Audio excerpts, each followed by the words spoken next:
Shabbat Shalom, donc comme nous en avons parlé sur le short d'aujourd'hui, nous allons faire une étude en fait sur notre véritable identité, celle que le Seigneur nous a donnée, et non pas sur celle que le prince de ce monde, Satan, nous a donnée comme un sobriquet pour se moquer de Jésus et de ceux qui suivaient Jésus. Alors, c'est très important parce que si vous ne révélez pas en vous votre identité, que vous ne la connaissez pas, comment pouvez-vous exprimer ce qui colle à votre identité? C'est très important. Votre identité, c'est par là qu'on vous reconnaît quand vous passez par exemple une frontière. Vous êtes connu aussi selon votre identité, selon ce que vous dégagez, dans une entreprise, quelque part, ailleurs, à l'église ou quoi que ce soit. Mais si vous ne vous connaissez pas vous-même, et que vous représentez une identité qu'on vous a donnée mais qui n'est pas la vôtre, croyez-vous que vous alliez pouvoir porter les fruits de celui qui veut vivre en vous et que vous l'imitiez? Alors la première question que nous devons nous poser, est-ce que Jésus, quand il est venu dans le monde, est venu pour établir une nouvelle religion, le christianisme, ou est-ce qu'il est venu établir la justice de Dieu contre le péché pour libérer toute personne qui croit en son Fils par la foi, et donc porter toutes nos fautes, toutes nos maladies sur lui, nous redonner une chance de repartir à zéro, et pour vivre une relation par son esprit de cœur à cœur avec lui? Alors si vous pensez que la réponse est la première, ça commence mal. Il va falloir relire la Bible depuis le début. Alors essayons aujourd'hui de renouveler notre intelligence avec de la nourriture solide, dans la connaissance de Jésus le Messie, le Oint, donc Jésus le Christ, Yeshua HaMashiach, et y voir plus clair en s'appuyant sur la parole, mais aussi sur notre intelligence renouvelée selon l'Esprit. Est-ce qu'on connaît Christ selon la chair ou selon l'Esprit?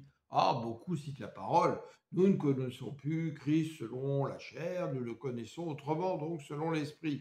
Oui, le dire, c'est une chose, mais le vivre, c'en est une autre. Alors, dans chaque prédication, enseignement que je peux faire, je me parle à moi-même également. Celui qui parle essaye d'édifier les autres et il s'édifie lui-même. Donc l'Éternel, le Verbe créateur, nous a-t-il appelés une seule fois dans son évangile, dont nous avons la connaissance, Matthieu, Jean, Marc, Luc et Thomas, que je vous conseille de lire, qui a été déclaré apocryphe par les hommes, mais moi les hommes, je veux dire, ça ne m'intéresse pas. Ce qui m'intéresse, c'est que le Saint-Esprit me valide ou pas. Et pourtant, l'évangile de Thomas en parle savamment de ce qu'on va parler là aujourd'hui en termes de thème, en rajoutant des choses, en allant plus loin que les autres évangiles, dites par Jésus. Eh bien, la réponse est claire, c'est non. Jamais le mot chrétien n'est sorti de la bouche de Jésus, ni dans les promesses de l'Ancien Testament, ni dans les promesses accomplies. Le Saint-Esprit, quand il vous parle, pour ceux qui sont capables d'entendre sa voix, est-ce que dans sa bouche également, le mot chrétien sort? Non, jamais. Comme d'autres mots qui sont dans l'Église. Moi, le Seigneur m'a délivré quasiment 50 pages de prophéties en 4 ans, de choses également pour nous dire à combien il nous aime et combien il voudrait qu'on change, qu'on se corrige. Jamais le mot chrétien a été prononcé, jamais le mot Trinité, et bien d'autres choses qui sont des choses qui sont issues des hommes, mais qui ne sont pas dans la Bible en tant que telle, en termes de nom. Parce que c'est bien au-delà de ça. Alors, qui nous a appelés chrétiens? Ce sont ceux du monde, par la pensée du prince de ce monde, Satan. C'était pour se moquer de nous. Or, qu'est-ce qui est marqué dans Jean 1? Que le Verbe de Dieu, donc Christ, qui a été fait chair en Jésus, a tout créé et rien n'a été créé sans lui par la parole. Donc la parole est importante.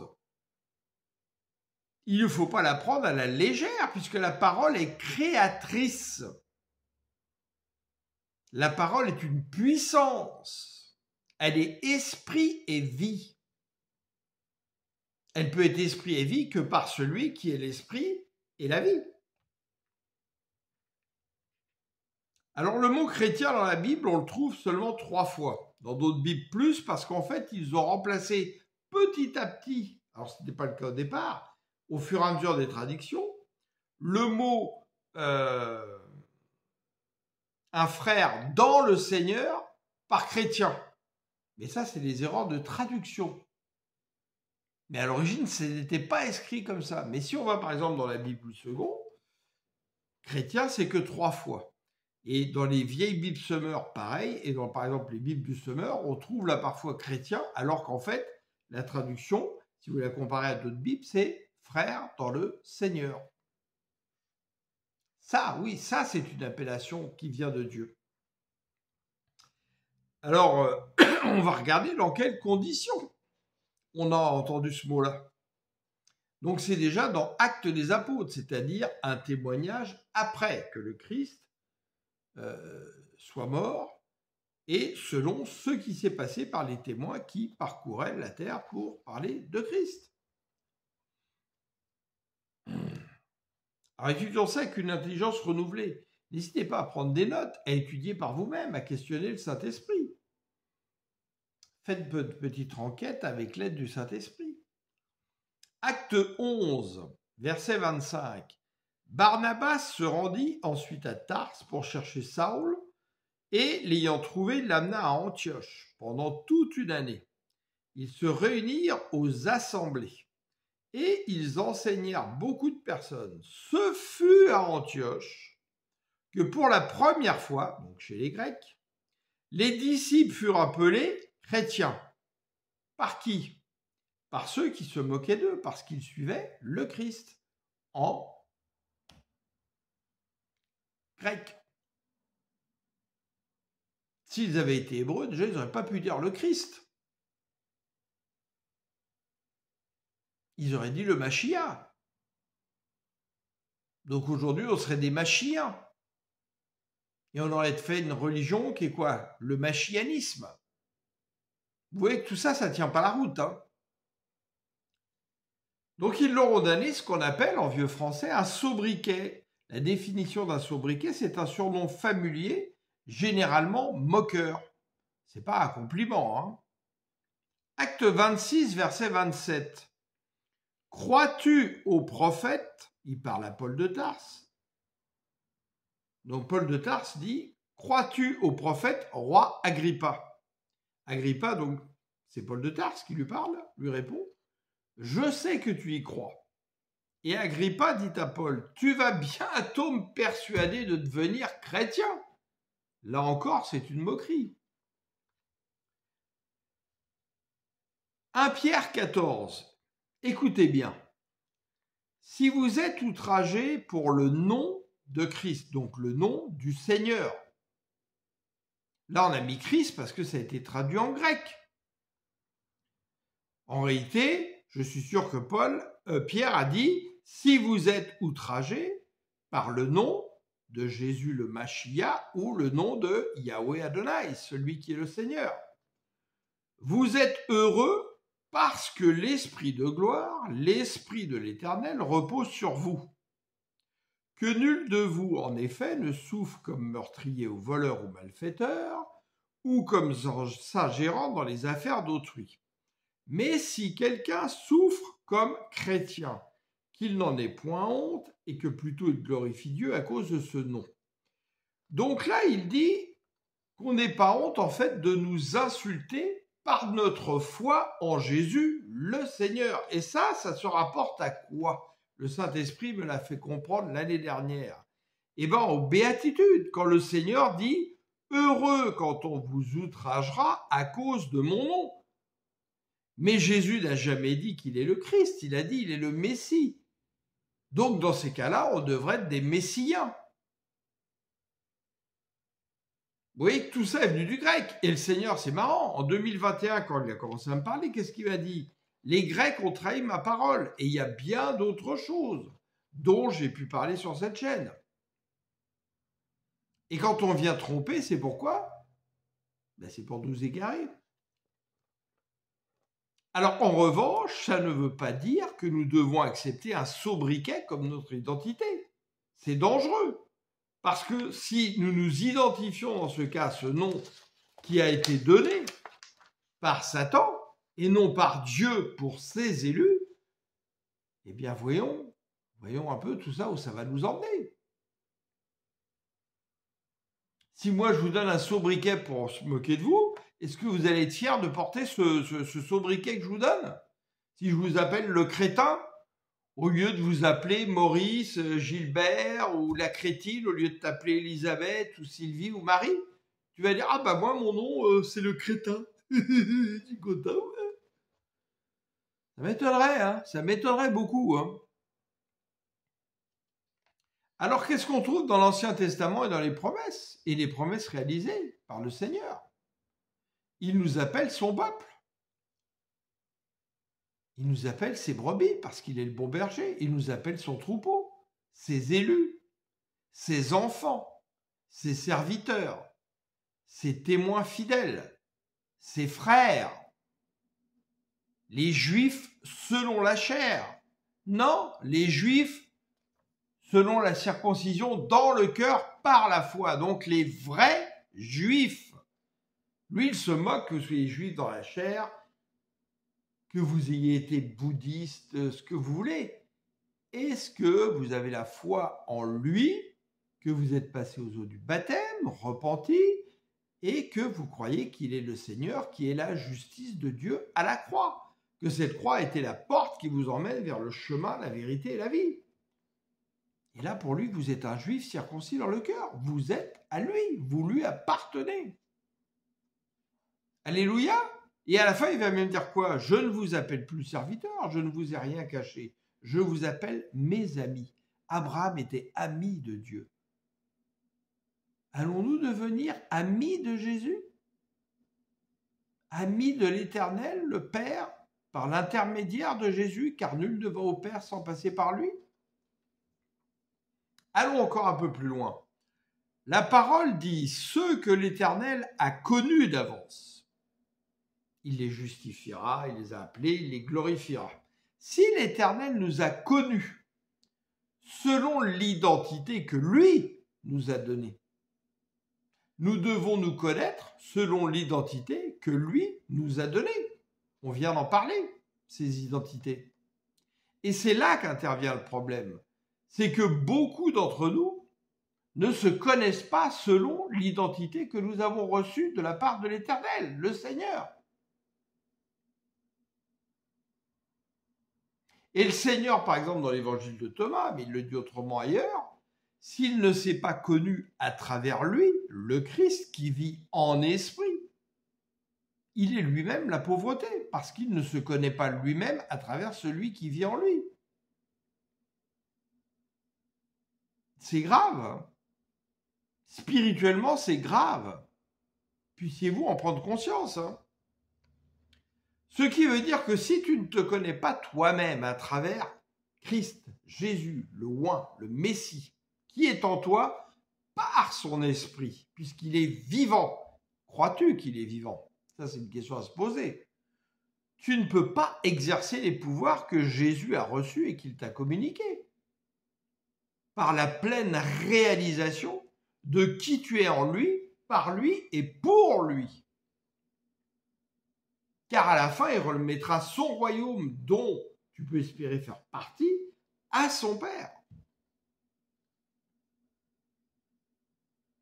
Donc le Seigneur est venu établir une relation de cœur à cœur avec chaque croyant en gravant ses commandements en toi, en répandant son esprit en toi, c'est la parole.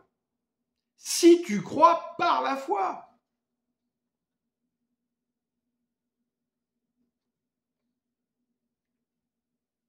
Et non pour établir une nouvelle religion, le christianisme. Toutes les religions, c'est Satan qui les a créées, hein. Pas Dieu. Hein. Dieu ne veut pas des religions des hommes. Hein. Il veut une relation de cœur à cœur. Il cherche des cœurs. C'est marqué aussi bien dans l'Ancien Testament que dans le Nouveau. cherchez le mot cœur. Si vous ne connaissez pas bien la Bible, aujourd'hui on a des Bibles sur Internet avec des recherches par mots-clés et étudiez tous les versets qui parlent du cœur. C'est pour ça que je vous dis de prendre des notes sur des enseignements. Si vous n'avez pas une très bonne connaissance de la Bible ou si vous avez oublié des choses, parce qu'on oublie des choses parfois. Donc, il y a une vraie prise de conscience à ce niveau-là. Alors, parlons du nous. Nous. La Bible en Genèse 1 commence en hébreu par Bereshit bara Elohim. Elohim, c'est pas Elora, c'est Elohim, c'est un Dieu pluriel, une divinité plurielle. Donc en français, c'est au commencement Dieu créa. Sauf que ce nom Dieu déjà vient altérer. Parce que Dieu, quand on cherche bien, ça vient de Zeus, du grec, qui est un faux Dieu. Ça commence pas bien. Hein. C'est l'Éternel, son nom, c'est Adonai.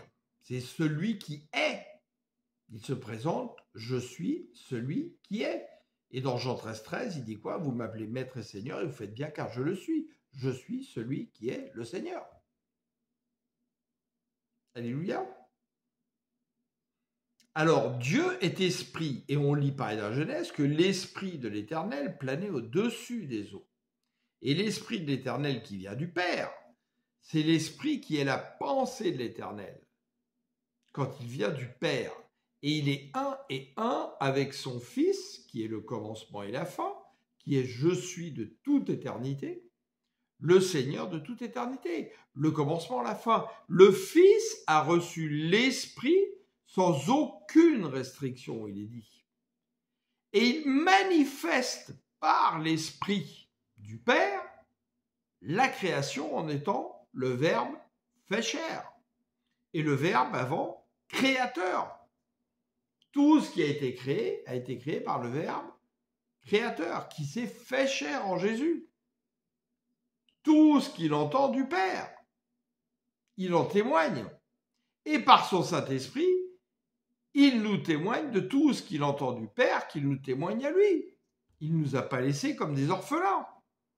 Ça, c'est conforme à l'Évangile. Et ce « nous » va prononcer la parole suivante. Faisons, c'est nous. Faisons, nous faisons. C'est du pluriel.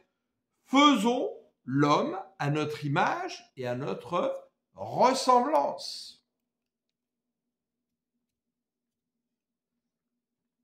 Alors allons encore un peu plus loin. Si tu te connais toi-même par celui qui vit en toi et par son esprit, et que tu vis par la foi, eh bien tu fais partie de ce nous, par la foi. Parce que dans Jean 17, il est très clair. Il dit « consacre-les par la vérité, ta parole est la vérité » en parlant à son Père, afin qu'ils soient un comme nous sommes un. Nous faisons donc partie de ce nous, par la foi.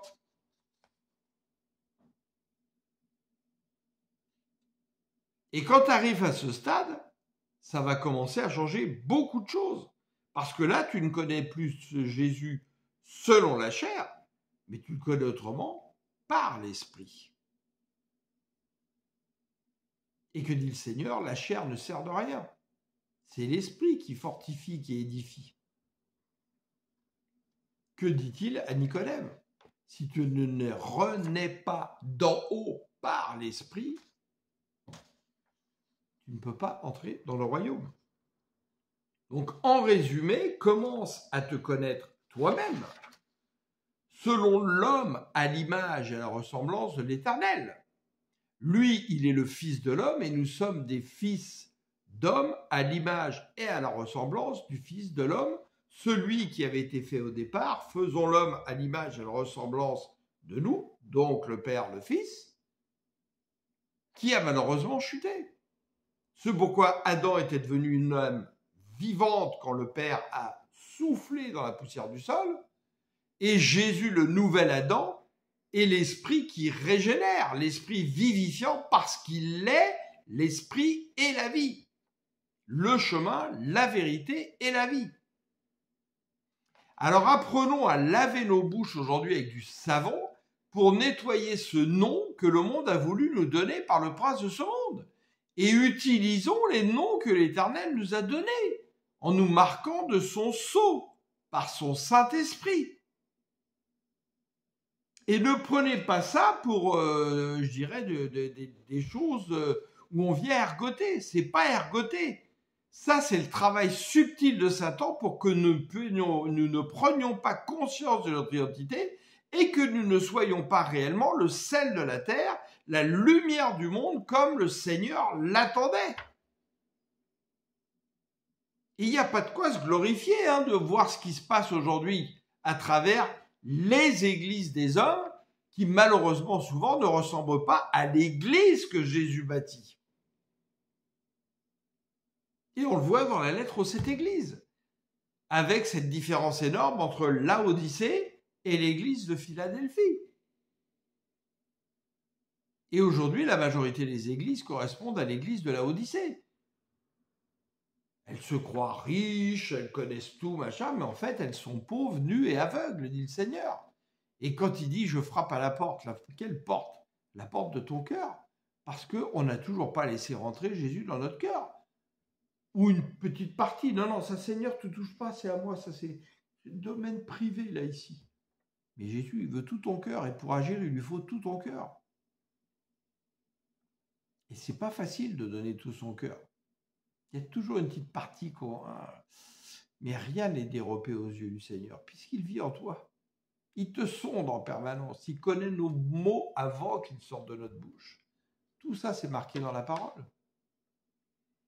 Alors, si nous pouvons, et je prie vraiment, Père Tout-Puissant, au nom de Jésus, que tu puisses toucher, Seigneur, le cœur des gens qui écoutent aujourd'hui, qu'ils puissent vraiment méditer ta parole, y réfléchir, te prier, s'abandonner à toi, afin qu'ils prennent conscience réellement de qui ils sont à travers toi qui vit en eux.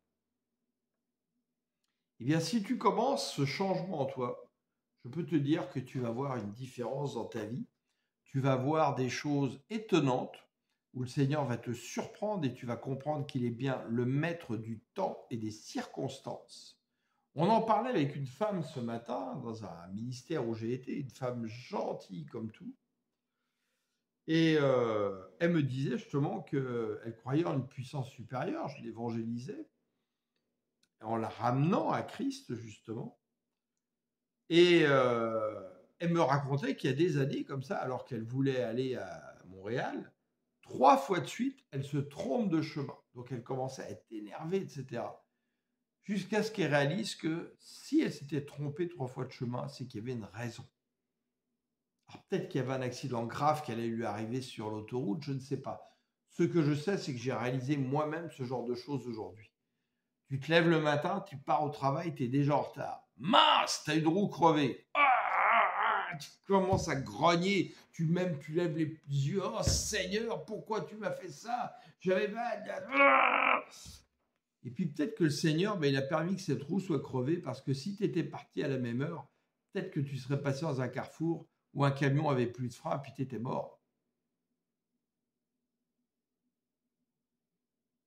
Toute chose concourt au bien de ceux qui aiment le Seigneur. Et croyez-moi, j'ai vécu 1000 fois, des choses où le Seigneur m'a montré qu'il est bien le maître du temps et des circonstances. Il organise des rencontres avec des gens que tu ne connais pas, où justement le sujet de discussion va être lui pour que tu puisses témoigner de lui. Ou toi qui ne connais pas le Seigneur, t'emmener vers quelqu'un qui va pouvoir témoigner de lui vers toi. T'emmener vers quelqu'un qui va t'ouvrir une porte pour le travail. Et j'en passe, et j'en passe, et j'en passe. Tu as un besoin d'argent parce que tu as des choses que tu voudrais faire et tu ne vois pas comment ça va se passer. Tu as mis par exemple des annonces à vendre depuis 6 mois, ça ne se vend pas. Là, ce jour-là, tu pries le Seigneur, tu lui demandes de l'aide, tu le remercies, tu lui rends grâce. Paf! Comme par hasard, une demi-heure après, quelqu'un t'appelle, achète le produit et tu as la rentrée d'argent que tu voulais. Il y a 1001 choses. Il y a plein de choses où on voit la main du Seigneur sur nous, mais on n'est pas attentif. On n'est pas attentif. Et on n'est pas assez en action de grâce. Moi, le premier.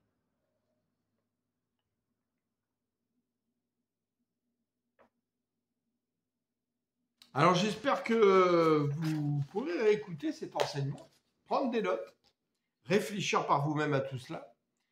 Et si vous êtes convaincu, ce que j'espère selon le Saint-Esprit, et non pas le frère Michel Abraham-Barry, eh bien, mettez en pratique ces choses et arrêtez de dire si vous êtes chrétien, nous les chrétiens, etc. Arrêtez ça. Arrêtez ça. Nous, les enfants de Dieu, nous, le peuple du Seigneur, nous, les élus, parce que nous avons la foi en le Seigneur, celui qui est le Seigneur, Yahweh Adonai, le commencement, la fin, etc., etc. Appuyez-vous sur la parole, pas sur les paroles des hommes, même si c'est des théologiens intellectuels qui ont écrit 200 livres. On s'en fout. Votre guide, le Seigneur l'a bien dit, ça sera le Saint-Esprit qui vous témoignera de toute la vérité et qui prendra ce qui est à Christ pour vous le donner. Et le Seigneur a dit quoi? J'ai encore beaucoup de choses à vous dire, mais vous ne pouvez pas les porter. Et pour les porter, faut déjà se connaître soi-même à travers le Christ qui est en nous. Si nous ne nous connaissons pas à travers l'Esprit du Seigneur, je peux vous dire que le Saint-Esprit, il y a plein de choses qu'il ne vous communiquera pas parce que vous ne pouvez toujours pas les porter. Alléluia.